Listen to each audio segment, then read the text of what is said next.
ओम श्री परमात्मा नमः। मैं प्रोफेसर हरिहर अवस्थी अपने परम पूज्य गुरु जी वेद मूर्ति तपोनिष्ठ गीता उपनिषद पुराण और धर्मशास्त्रीय विशेषज्ञ प्रोफेसर पंडित भगवत शरण शुक्ल जी के साथ में आप सभी का Awasthi Ayurveda anatomy yoga and spirituality channel पर हार्दिक स्वागत करता हूं। हम लोग गीता के 18वें अध्याय में हैं। अब भगवान कृष्ण कर्म के ऊपर उपदेश दे रहे हैं कि स्वाभाविक कर्म अपने आप प्रकट होते ही हैं। तो अब उसकी सरल व्याख्या 58वें श्लोक से गुरु जी के श्री मुख से हम लोग सुनेंगे। जैसा भगवान श्री कृष्ण ने कहा तो हम लोग चलते हैं अब गुरु जी की ओर। नमोस्त्वनन्ताय सहस्रमूर्तये सहस्रपादाक्षिशिरोर्बाहवे सहस्रनाम्ने पुरुषाय शाश्वते सहस्रकोटियुगधारिणे नमः। कृष्णाय वासुदेवाय हरये परमात्मने प्रणतक्लेशनाशाय गोविंदाय नमो नमः। इस चैनल से संबद्ध सभी विद्वद्गण, सभी जिज्ञासु छात्रवृंद, सहृदय सज्जनगण एवं इस चैनल के संस्थापक तथा प्रबंधक आचार्य हरिहर अवस्थी जी, गीता ज्ञान यज्ञ के इस शुभ अवसर पर आप सभी का स्वागत है। हम लोग गीता के 18वें अध्याय पर चर्चा कर रहे हैं और पूर्व में चर्चा हुई थी कि जो व्यक्ति परमात्मा में अपने चित्त को समर्पित कर देता है वो परमात्मा की कृपा से सभी दुखों से छुटकारा पा लेता है। और जो व्यक्ति अपने अहंकार में मदमत्त होकर के न शास्त्र की बात सुनता है, न गुरु की बात सुनता है और न किसी अपने हितैषी की बात सुनता है, ऐसा व्यक्ति अपने उस अभिमान के कारण ही नष्ट हो जाता है। कल पूर्व दिन इस पर चर्चा हुई थी। आज हम लोग जो विचार कर रहे हैं वो अर्जुन को लेकर के पूर्व में है, बाद में सभी को एक सामान्य रूप से चर्चा होगी। भगवान कहते यदहंकारमाश्रित्य नयोत्स्य इति मन्यसे मिथ्यैष व्यवसायस्ते प्रकृतिस्त्वां नियोक्ष्यति।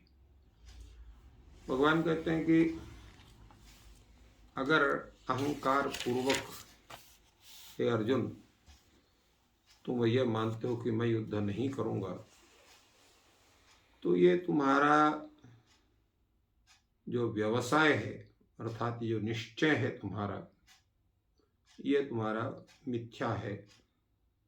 कारण क्या है कि प्रकृतिस्त्वां नियोक्ष्यति, जो तुम्हारा स्वभाव है वो तुमको हठात उस कर्म में लगाएगा। तात्पर्य क्या है, जैसे कोई बहुत अच्छा कलाकार हो, उसके सामने कोई गा बजा रहा हो और वो बेसुरा और बेताला कर दे, तो उस कलाकार को रह नहीं जाएगा, वो तुरंत वहाँ बोल देगा वो कि यहाँ पर आपका बेताला है और या बेसुरा है, और वहाँ पर गा के या बजा करके भी उसको समझा देगा। क्योंकि उसका जो उसका स्वभाव है वो उसको चुप नहीं रहने देगा। इसी तरह से कोई विद्वान है, अगर कोई अशुद्ध वाक्य बोल रहा है उससे रहा नहीं जाता है, वो उसको टोक ही देता है। इसी तरह कोई अत्यंत बड़ा दानी है, अपने को छुपाकर भले रखे हुआ है, किंतु कोई अत्यंत दीन व्यक्ति उपस्थित हो जाए तो उसको देने के लिए वो तैयार हो जाता है। ठीक उसी ढंग से कोई बहुत बड़ा योद्धा है, भले ही वो कह रहा है कि मैं युद्ध नहीं करूंगा, किंतु अगर किसी ने उसको ललकार दिया और बहुत उत्तेजित कर दिया तो न योत्स्य इत्यादि जो उसका कथन है वो भूल जाएगा, उसे लड़ने के लिए वो चला जाएगा। क्योंकि व्यक्ति का जो स्वभाव है उसको हठात अपने कर्म में प्रवृत्त कर देता है। अब काम आपको करना ही करना है, चाहे किसी के द्वारा उत्तेजित होकर उस काम को करो, चाहे शास्त्र की मर्यादा के अनुसार उस काम को करो, या किसी विद्वान व्यक्ति के अपने शुभचिंतक व्यक्ति कहने से उस काम को करो। तो अगर किसी विद्वान के, किसी गुरु आदि के कथन का पालन करते हुए, शास्त्र के वचनों का पालन करते हुए, कर्मयोग के सिद्धांत के आधार पर उस कर्म को करते हैं तो आपको दूना लाभ होता है। दूना लाभ कैसे होता है कि जब आप शास्त्र के वचन का पालन करके और कर्म फल के आशा से रहित होकर के, आसक्ति से रहित होकर के, इदम मत कर्तव्यम ऐसा समझ करके जब उस कर्म को करते हैं तो कर्म का भी संपादन होता है और दूसरे कर्मजन्य जो फल है उस फल के कारण होने वाली जो दुर्गति है उससे भी आपका बचाव होता है।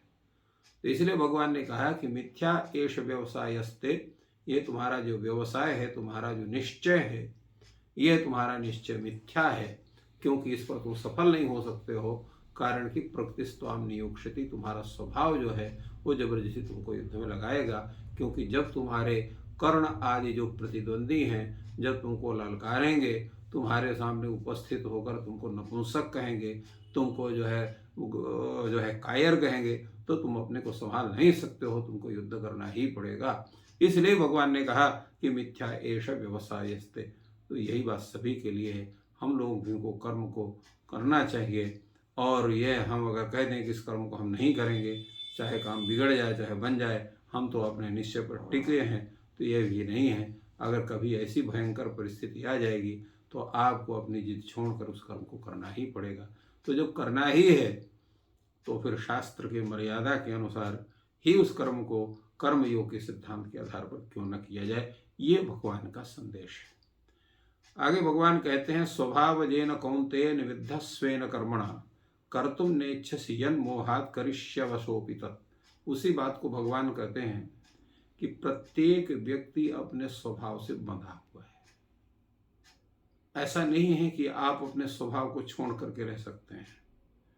तो आज जो मोह के कारण कि मेरे सगे संबंधी हैं, इनसे मैं कैसे युद्ध करूंगा, इस मोह के कारण अगर तुम युद्ध नहीं कर रहे हो, युद्ध नहीं करना चाहते हो, ठीक, तुम युद्ध नहीं करना चाहते हो, परंतु स्वभाव जो तुम्हारा स्वभावजन्य जो तुम्हारा कर्म है, जिसके कर्म के तुम क्या हो, अवश्य हो, मन वो तुम्हारे वश में नहीं है,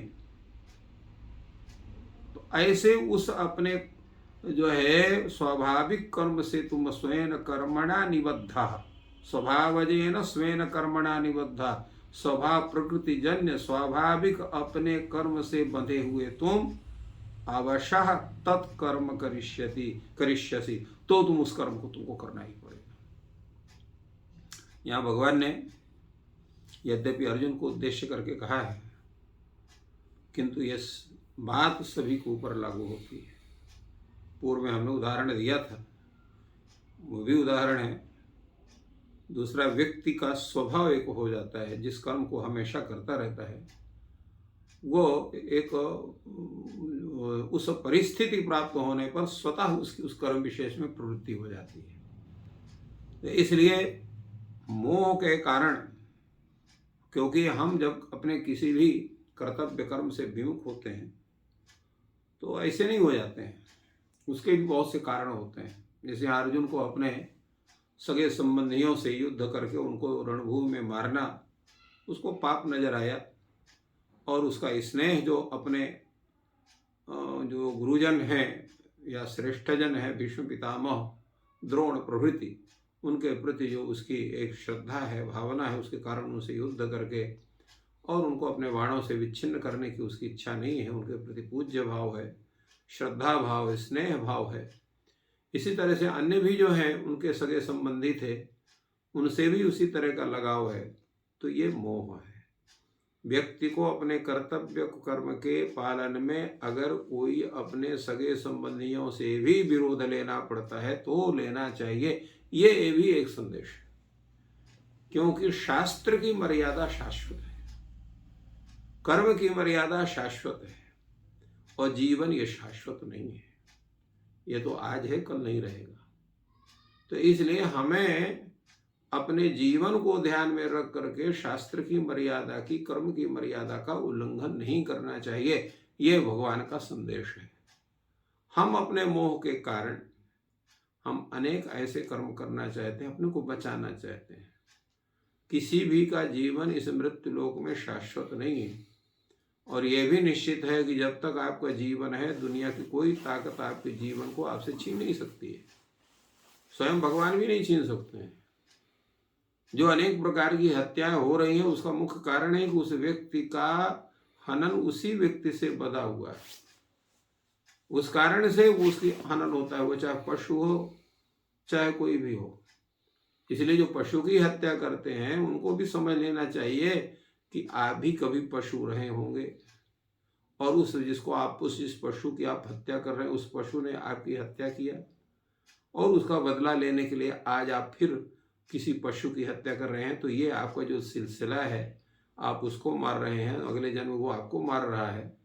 ये प्रक्रिया चलती रहती है। ये जितने भी नर पिशाच जिनको हम लोग आतताई या आतंकी कहते हैं, तो ये भी जिनको मारे हैं, ये भी वो भी पूर्व जन्म में कहीं ना कहीं इनके द्वारा मारे गए होंगे। तो शर्त ये नहीं है कि अगर ये परंपरा है तो उसको चलने देना चाहिए। शास्त्र की मर्यादा भी है कि जो व्यक्ति के स्वभाव हैं उसके कारण अपूर्व बात भी होती है। ऐसा नहीं कि जिसको मार रहे हैं पूर्व जन्म उसको मारा ही था। उस व्यक्ति का जो अपना मोह है, वो मोह कई प्रकार के होते हैं, जिसमें मोह जो है किसी का जो है वो गलत काम इस जीवन में भी करा देता है और अच्छे कार्य में प्रवृत्ति भी नहीं होने देता। दोनों मोह के लिए मोह कारण होता है।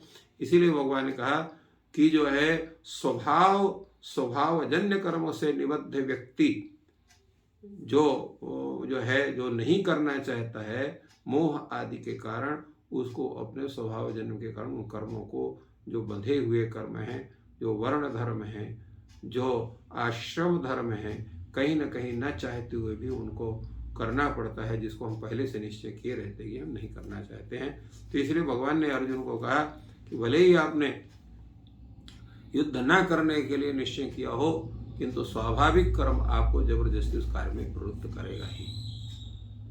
अब ये प्रश्न होता है कि भाई होगा कैसे, कैसे करेगा।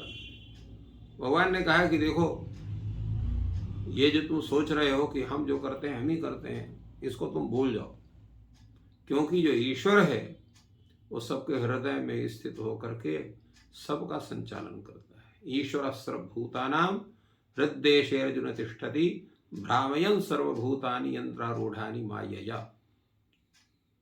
यह जो ईश्वर है सर्वभूतानां हृद्देशे तिष्ठति, हे अर्जुन, ईश्वर है सभी प्राणियों के हृदय देश में रहता है। इसलिए व्यक्ति कहता है हृदय का ये हृदय द्वार है, इसमें भी भगवान का मंदिर है, ऐसा भी लोग कहते हैं। तो ईश्वर जो है सभी प्राणियों के, वो चाहे लघु से लघु प्राणी हो, ऐसे भी प्राणी संसार में हैं जिनको कि आप जो आपका दूरवीक्षण यंत्र है उनका बड़े मुश्किल से उनका साक्षात्कार आप कर पाते हैं। उनके हृदय में भी वह ईश्वर रहता है, और बड़े बड़े हाथी जैसे जो बहुत बड़े जीव हैं उनके अंदर भी वही रहता है। उसी तरह आत्म तत्व भी है, वो भी रहता है। कहाँ रहता है? हृदय, हृदय देश में रहता है। तो करता क्या है? सर्वभूतानि यंत्रारूढ़ मायया यंत्ररूढ़ानि इव भ्रामयन् तिष्ठति। कैसे? जैसे कोई यंत्र हो, यंत्र भ्रमण करता है, तो यंत्र जो है जैसे जो है भ्रमण करता है, वो एक जो है एनर्जी के द्वारा एक यंत्र के माध्यम से, उसी तरह से यह माया के द्वारा वह जो है ईश्वर संपूर्ण प्राणियों को घुमाता रहता है। तत्त योनियों में भ्रमण करते रहते हैं अपने अपने कर्म रूप जो भ्रमी है। जैसे आप कभी जो गुट्टा होता है उसको आपने चलाया होगा, लट्टू, तो लट्टू कितना घूमेगा है? उस रस्सी के माध्यम से जितना वेग आपने उसको दिया है उतने घूमेगा। जहां उसका वो वेग समाप्त हुआ वो लुढ़क जाता है। तो वो जो है वो लट्टू को जो वेग है वो क्या है? वही है कर्म, वही है भाग्य। तो जितना भाग्य आपको जीवन में बधा हुआ है उतने देर तक वो लट्टू घूमेगा ही, जीवन रूपी लट्टू। उसी तरह से उस लट्टू को घुमाने वाला कि जैसे घुमाता है, उसी तरह से हम लोगों का भी ये जो जीवन है वो लट्टू की तरह है, उस परमात्मा के द्वारा घुमाया गया है। तो जितना हमारा समय है इस संसार में रहने का उतना हमको रहना पड़ेगा, और उस माया के चक्कर से हम तत्त योनियों में भ्रमण करते रहेंगे। जब तक कर्म रूपी जो वो बंधन है, वो यंत्र के द्वारा दी गई जो ताकत है, एनर्जी है, जब तक वो पूरी नहीं हो जाती है, और जो पूरी हो जाती है तो फिर वो घुमाने वाला लट्टू घुमाता है, तो फिर हमारा जन्म होता है, फिर हम अनेक प्रकार के कर्म करते हुए आगे बढ़ते हैं, फिर मरते हैं, फिर जीवन को प्राप्त होता है। तो इसीलिए पूर्व में 2 अध्याय में भगवान ने कहा है कि जो है जातस्य हि ध्रुवो मृत्युर ध्रुवम जन्म मृतस्य च तस्मात् अपरिहार्यार्थे नैव शोचितुमर्हसि। तो ये जीवन और मरण का जो स्वरूप है, क्रम बंधन स्वरूप, ये ईश्वर की जो माया है, उस माया के द्वारा वो यंत्र के समान ये संपूर्ण जितने प्राणी हैं ये घूमते रहते हैं और सबको घुमाता रहता है। घुमाता कौन है? भगवान ही घुमाते हैं, हृदय देश में विराज होकर के। तो इस तरह भगवान ने सभी के लिए एक मर्यादा बनाई, कर्म की मर्यादा बनाई, शास्त्र बनाया। शास्त्र इसीलिए बनाया, शास्त्र व्यक्ति के आँख हैं। अगर उन आँखों के से आप देखना चाहते हैं तो शास्त्र के अनुसार चलेंगे, कहीं जीवन में धक्का नहीं लगने वाला है, सुखपूर्वक जीवन व्यतीत होगा, आनंद पूर्वक व्यतीत होगा, कष्ट के समय भी आनंद का अनुभव होगा। यही शास्त्र की मर्यादा है, यही गुरुजनों की मर्यादा है, यही हमारे कर्म सिद्धांत की मर्यादा है, यही ज्ञान योग, सांख्य योग एवं कर्म योग की मर्यादा है, जिसका उपदेश भगवान ने गीता में किया। तो इस प्रकार गुरुजी ने बहुत ही सरल शब्दों में बताया कि मनुष्य के स्वाभाविक कर्म जो होते हैं वो अपने आप प्रकट होते हैं और उसके हृदय में ईश्वर वास करते हैं। तो ईश्वर आपके हृदय में वास कर रहे हैं और सात्विक कर्म निरंतर करते रहें और ईश्वर आपकी सहायता करें। आपका दिन शुभ हो। धन्यवाद।